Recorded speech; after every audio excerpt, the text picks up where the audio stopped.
గత 3 నెలల నుంచి విజయ డైరీ బిల్లులు చెల్లించడం లేదంటూ నిజామాబాద్ జిల్లా పాడి రైతులు రోడ్డెక్కారు. కోటగిరి మండల కేంద్రంలో బోధన్ బాన్సువాడ రహదారిపై రాస్తారోకోకు దిగారు. ప్రభుత్వ అనుబంధంగా నడుస్తున్న విజయ డైరీ గతంలో సకాలంలోనే బిల్లులు చెల్లించేదని, ఇప్పుడు మాత్రం నెలల కొద్దీ జాప్యం చేస్తుందని రైతులు ఆగ్రహం వ్యక్తం చేస్తున్నారు. బిల్లులు రాకపోవడంతో పాడి గేదెల పోషణకు కూడా తీవ్ర ఇబ్బందులు పడుతున్నామని రైతులు వాపోతున్నారు.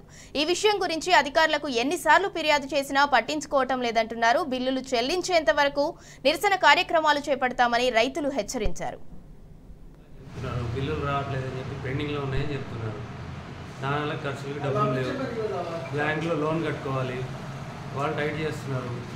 ఏం చేయాలో అర్థం కావట్లేదు. ఈ బిల్లులు ఏదో తొందరగా ఇప్పిస్తే బాగుంటుంది. మాకు పాల బిల్లులు 3 నెలల నుంచి పెండింగ్ ఉన్న బిల్లులు రావట్లేదు. దాని గురించి ధర్నా చేయాల్సి వచ్చింది.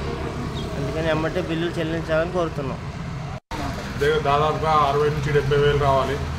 ఒక్క బిల్లు కూడా లేదు. దానికి డబ్బులు లేవు. ఆవిడ మీదే ఆధారం నాకు. అసలు ఒక్క రూపాయి కూడా లేదు. ఇప్పుడు ఆవిడకి ఏం మేపాలనో కూడా అర్థం కావట్లేదు. ఒక్కొక్క బర్రె 8 లీటర్ల పాలు ఇచ్చేటి బర్రె 4 లీటర్లు ఇస్తుంది. అవి ఇట్లా ఉంచాలన్నా కట్టుబడి కమ్ముకోవాలన్నా కూడా అర్థం కావట్లేదు. నేను ఏం చేయాలో ఆ పరిస్థితిలో ఉన్నాం మేడం. నాకు కంపల్సరీ ఖచ్చితంగా